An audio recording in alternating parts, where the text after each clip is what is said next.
Well,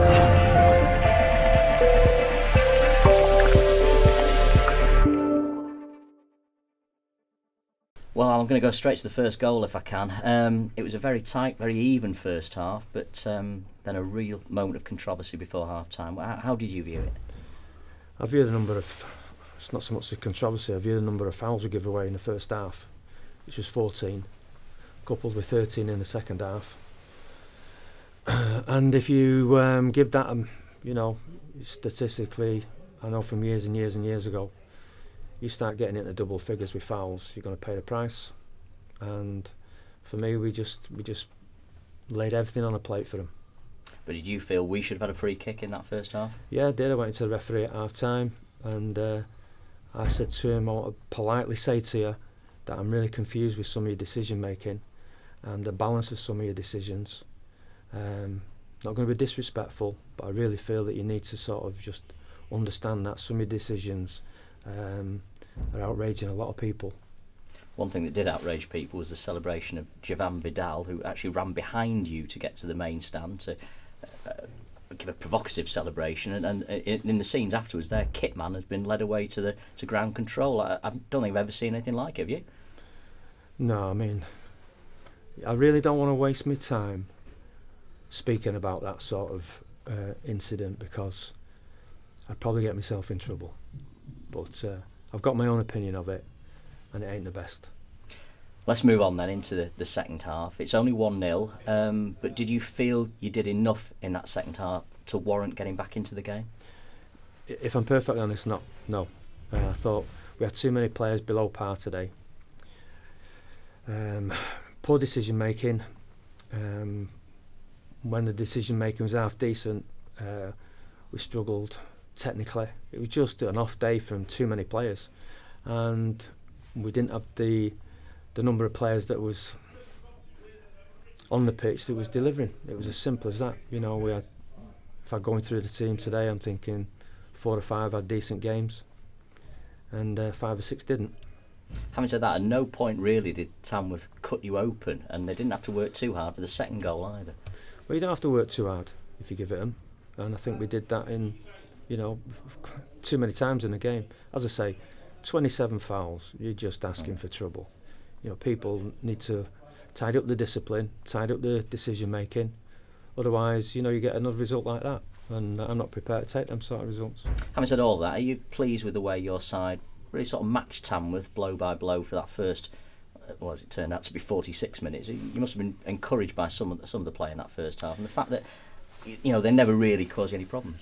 No, they didn't cause us any problems. Our problems were caused by us, and there were several decent passages of play, but it broke down with a final ball, and then to retrieve the final ball, we're going to give a foul away. So it's just, you know, there was a positive followed by 2 negatives, and it continued throughout the game.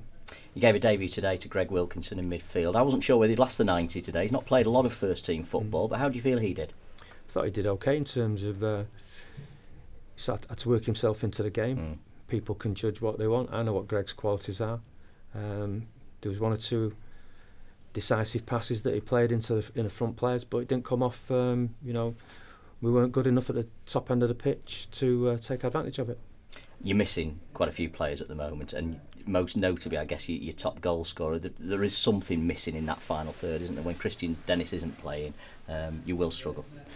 Yeah, I think, you know, you look at the chances that we created today. They weren't many, but we did have attempts on goals, and you wonder whether we would have had a better conversion rate with Christian playing. But the bottom line is he's not, and we have to accept that and get on with it. Richie Baker's missing as well. How far off are Richie and Christian? Well, I spoke to them both before the game. Richie Baker's probably going to be available for next Saturday, according to himself. And Christian Dennis is, you know, seems to be recovering well this week, and he gave me an indication that he'll be ready for next week. And Dan Gregson obviously was absent today. He missed his height and physical presence at times this afternoon. Will he be available next weekend? Yeah, I have no doubt. I think Danny just sort of missed out on today's game. Was advised by obviously the physios that he wasn't quite ready to play, but I think he would be available. And you know, you're talking about missing 3 influential players there, but let's not cloud the issue. You know, we weren't good enough on the day. It's as simple as that. We had too many below par performances, and when you get that, you get a result like that. You are still only 2 points off the playoffs, though, and despite this run of only 1 win in 7 league games, you're still there or thereabouts. But it won't take much but to haul you back into that mix. No, it won't. Do you mean in a positive mix? Yeah, I think so. You know, I thought we might have got there today. Yeah. I told them before the game at Colwyn Bay, I want to be in the playoffs in 4 games. I didn't disclose the number of games, obviously, after the Colwyn Bay game, but I'm telling you now, that's where I want to be. And I'm not going to accept half-hearted measures. I'm not going to accept poor quality. Yeah, you can take it on the chin in certain games, think it was a bad day, whatever. But I have to be mindful that I don't want any more bad days. Well, you've got the FA Trophy now at Edgley Park next weekend against tough opposition in Wrexham, as we know. That's one you can really look forward to now, isn't it? And forget about the league campaign and pick your wits against a side from a division higher. No, there's a plus and a minus in that. You know, sometimes you have a break from the league period and it's a little bit of a breather. But to be honest, I'm scratching at the door. I want a league game again, so I can recover some points on the board. As I say, I can't do nothing about it. And obviously the team shape and the team selection will be different next week because fortunately I've got some players coming back, and unfortunately I've got some players that are not available because, you know, cup ties, etc. All right, Al, well, commiserations today. Thanks for your time.